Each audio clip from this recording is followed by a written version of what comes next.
जब ब्रजेश सिंह को अपनी ताकत का एहसास हुआ तो उसने ठेकेदारी और रंगदारी के कारोबार से अरबों का साम्राज्य खड़ा कर लिया। लेकिन यहीं से उसकी टकराहट हुई मुख्तार अंसारी से, क्योंकि एक म्यान दो तलवार। तो कैसे रहते? जंग जायज थी और ये भी तय था कि अगर एक म्यान में दो तलवार है तो कैसे एक जगह टिकेंगे, टकराहट जरूरी है। और इसी जंग में ब्रजेश सिंह को अपने भाई की जान भी गंवानी पड़ी। कई सारी लाशें गिरी पूर्वांचल की धरती पर और ये दोनों के दोनों बाहुबली दिन ब दिन बढ़ते गए।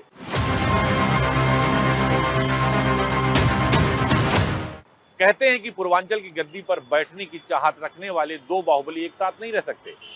अंडरग्राउंड होकर भी ब्रजेश का नेटवर्क बंगाल से लेकर मुंबई और उड़ीसा तक फैल चुका था। यानी गायब रहने के बावजूद ब्रजेश सिंह का खौफ हर जगह मौजूद था, वो चाहे राजनीति हो या फिर जरायम।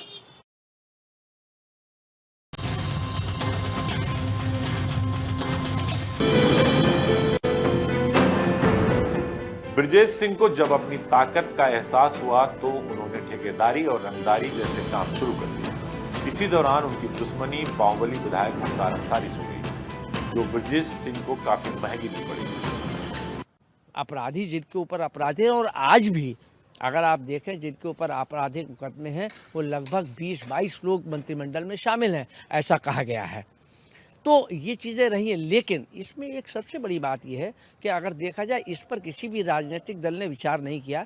अखिलेश यादव ने सबसे पहले डीपी यादव को और मुख्तार अंसारी को टिकट न देने की बात कही। मुलायम सिंह हालांकि इस पक्ष में नहीं थे, डीपी यादव को भी टिकट देना चाहते थे और मुख्तार अंसारी को भी देना चाहते थे। लेकिन अखिलेश यादव ने ये पहल की कि आप समाजवादी पार्टी के ऊपर अपराधियों को संरक्षण देने के आरोप लगते रहें, इसलिए हम अपराधियों को टिकट नहीं देंगे, और उन्होंने टिकट नहीं दिया। लेकिन किसी भी राजनीतिक दल ने इस अच्छे प्रयासों का स्वागत भी नहीं किया। मुख्तार की ताकत का अंदाजा भी ब्रजेश सिंह को उस वक्त नहीं था। इस गैंगवार में उनके भाई का भी मर्डर हुआ था।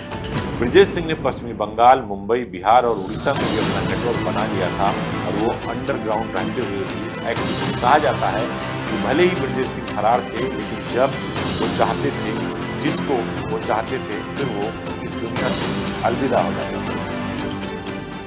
अगर एक राजनीतिक दल ने, समाजवादी पार्टी ने, एक युवा नेता ने, एक नए चेहरे ने आके ये कोशिश की कि अपराधियों को राजनीति से बाहर रखा जाए, तो उसके लिए सभी राजनीतिक दलों को खुले हृदय से इसका स्वागत करना चाहिए था और इस बात पर सभी राजनीतिक दलों की बुला के बैठक करनी चाहिए थी कि हाँ, ये पहल अच्छी है, अब इसमें आपने पहल की है, हम भी नहीं देंगे। लेकिन किसी भी राजनीतिक दल ने इसमें पहल नहीं की कि वो ये पहल करता कि हाँ, अपराधियों को टिकट नहीं दे। वस्तुतः स्थिति है कि पहले अपराधी जो हैं वो संरक्षण प्राप्त करते थे राजनीतिक दलों का।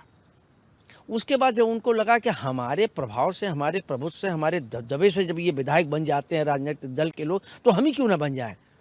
तो उसके बाद वो लोग राजनीति में सक्रिय हो गए और राजनीतिक दल की ये मजबूरी हो गई सत्ता हासिल करने के लालच में, उन्होंने उन जैसे दबंग लोगों का, जिनका उस क्षेत्र के या उस ज़िले में प्रभाव था, उन लोगों को टिकट देने की प्रक्रिया शुरू कर दी। ये यहाँ से और लेकिन उसका अंत मुझे नहीं दिखाई दे रहा, क्योंकि सत्ता की लालच में अपराधियों को भी संरक्षण मिल रहा है और राजनीति भी अपराधियों से जुड़ती जा रही है।